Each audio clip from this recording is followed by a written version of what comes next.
एक गांव में टुनटुनी चिड़िया अपनी सौतेली माँ मुनमुन चिड़िया और अपनी सौतेली बहन पिंकी चिड़िया और अपने पिता बबलू कबूतर के साथ रहती थी। मुनमुन चिड़िया टुनटुनी को बिल्कुल भी पसंद नहीं करती थी, लेकिन टुनटुनी उससे बहुत प्यार करती थी। एक दिन टुनटुनी चिड़िया अपनी सौतेली माँ से बोलती है, माँ माँ मुझे भी ऐसी बालियाँ दिला दो ना, आखिर मैं तुम्हारी बड़ी बेटी हूँ, मुझे भी ऐसी सोने की बालियाँ चाहिए। टुनटुनी तेरा दिमाग खराब हो गया है क्या? मैंने पिंकी के लिए कुछ नहीं बनाया और तुझे ऐसी सोने की बालियाँ चाहिए? चल जा यहाँ से, कोई सोने की बालियाँ वालियाँ नहीं है। पागल हो गई है तो इतनी महंगाई में मैं तुझे सोने की बालियाँ दिला दूँ, और भी ऐसी? माँ माँ दिला दो ना, बस एक बार ऐसी बालियाँ दिला दो, उसके बाद मैं आपको कुछ भी नहीं बोलूँगी। क्या आप मुझसे प्यार नहीं करती हो? क्या आप मेरी माँ नहीं हो? टुनटुनी तुझे एक बात की समझ नहीं आ रही? कोई बालियाँ नहीं है, जाओ यहाँ से, कोई तुम मेरी बेटी नहीं हो। फिर बेचारी टुनटुनी रोते हुए अपने पिता बबली कबूतर के पास जाती है और उसे बताती है, पिताजी माँ ने मुझे बहुत डांटा है, वो मुझे सोने की बालियाँ नहीं दिला रही। आप मुझे सोने की बालियाँ दिला दो, मुझे सोने की बालियाँ चाहिए।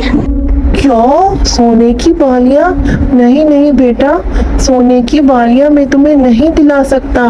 मेरे पास इतने पैसे नहीं है कि मैं तुम्हें सोने की बालियाँ दिला दूँ। ओह, कोई मुझसे प्यार नहीं करता। पिताजी आप भी मुझसे प्यार नहीं करते?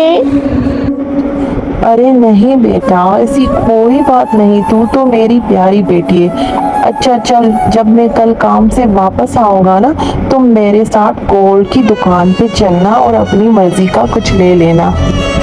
ये सुनकर टुनटुनी बहुत खुश हो जाती है और अगले दिन अपने पिता का घर के बाहर इंतजार करने लगती है। जब वो वापस आता है तो उसे गोल्ड की शॉप पे लेकर जाता है और उसे सोने की बालियाँ दिला देता है। फिर टुनटुनी खुशी से भागती हुई अपनी माँ को वो बालियाँ दिखाती है। माँ ये देखो, पिताजी ने मुझे नई बालियाँ दिला के दी है, देखो तो कितनी खूबसूरत है। टुनटुनी तुम ये बालियाँ क्यों लेकर आई हो? अगर तुम्हें लानी भी थी तो 2 सेट लाने थे ना। अब मैं पिंकी को क्या बोलूँगी? वो देखेगी तो रोने लगेगी कि उसे भी इस तरह की बालियाँ चाहिए। बोलो अब मैं कहाँ से लाऊंगी? अब ये तुम मुझे दे दो।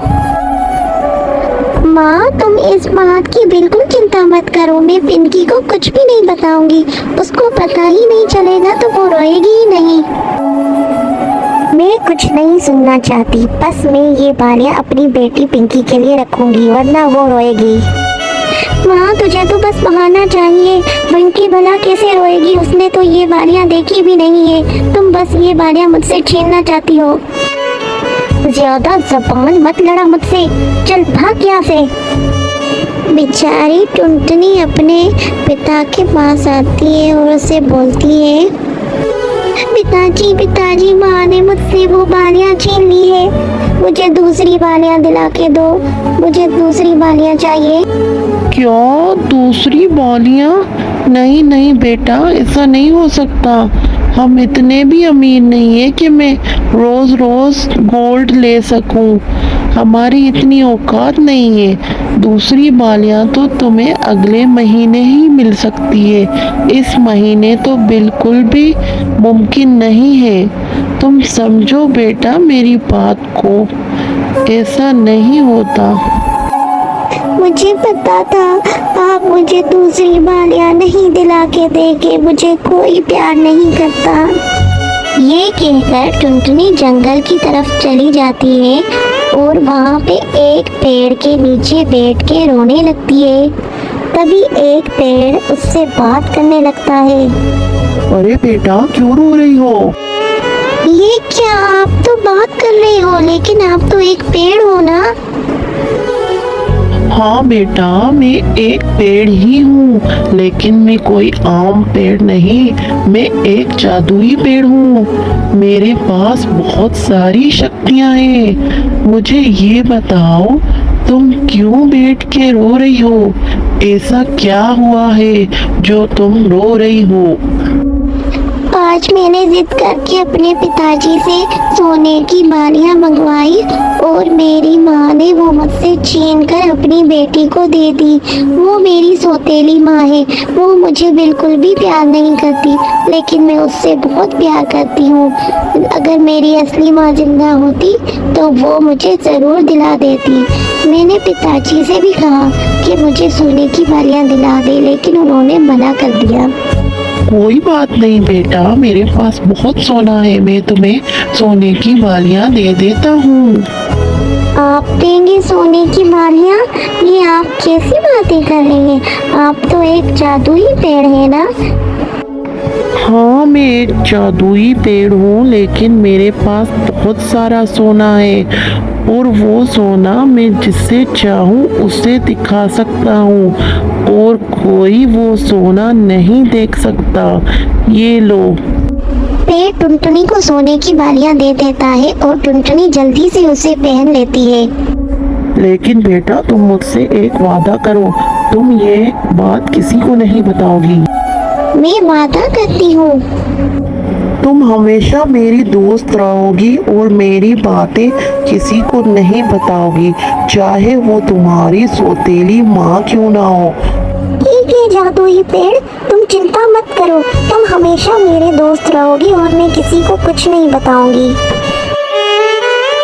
जब टुनटुनी घर पहुंचती है तो उसकी सौतेली माँ सामने ही खड़ी होती है और उससे पूछने लगती है, अरे ये सोने की बालियां कहाँ से आई है? ये सोने की बालियां किससे ली है तुमने? ये सोने की बालियां कहीं तुमने मेरी सोने की बालियां चुरा तो नहीं ली? बताओ मुझे।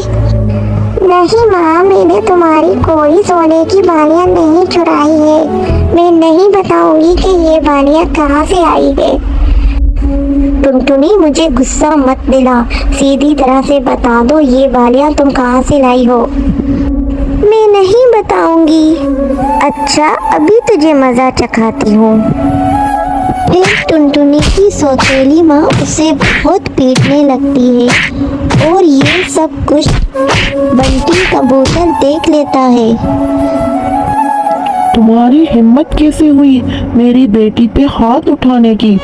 जाओ, निकल जाओ मेरे घर से और पिंकी को भी छोड़ कर जाओ। तुम आज से कुछ नहीं लगती हो।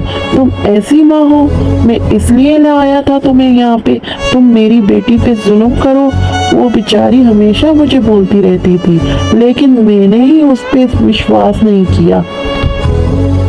नहीं नहीं पिताजी, ऐसा मत करें। मैं एक माँ को तो खो चुकी हूँ, अब इन्हें नहीं खोना चाहती। ये भले मुझसे प्यार ना करे, लेकिन मैं इनसे बहुत प्यार करती हूँ। देखा तूने मेरी बेटी का बड़ापन? तू तो इससे पीटती रहती हो, लेकिन फिर भी ये तुम्हारे लिए बोल रही है। ये सब देखकर मुनमुन चिड़िया भी रोने लगती है और उसको अपनी गलती का एहसास होने लगता है। टुनटुनी, मेरी बच्ची, मुझे माफ कर दो। मैंने तुम्हारे साथ बहुत बुरा किया है। क्या तुम मुझे माफ कर दोगी? माँ को रोता हुआ देखकर टुनटुनी कहती है, अरे नहीं नहीं माँ, तुम मुझसे माफी मत मांगो। मुझे तुम्हारी माफी नहीं, तुम्हारा प्यार चाहिए माँ। तुम मुझे अपनी बेटी की तरह प्यार तो करोगी ना? बस मेरे लिए वो ही काफी है। आज तो मुझे अपनी माँ वापस मिल गई। उस दिन के बाद मुनमुन चिड़िया टुनटुनी से हमेशा प्यार से बात करती और अपनी सगी बेटी की तरह रखती और फिर वो खुशी खुशी रहने लगते हैं।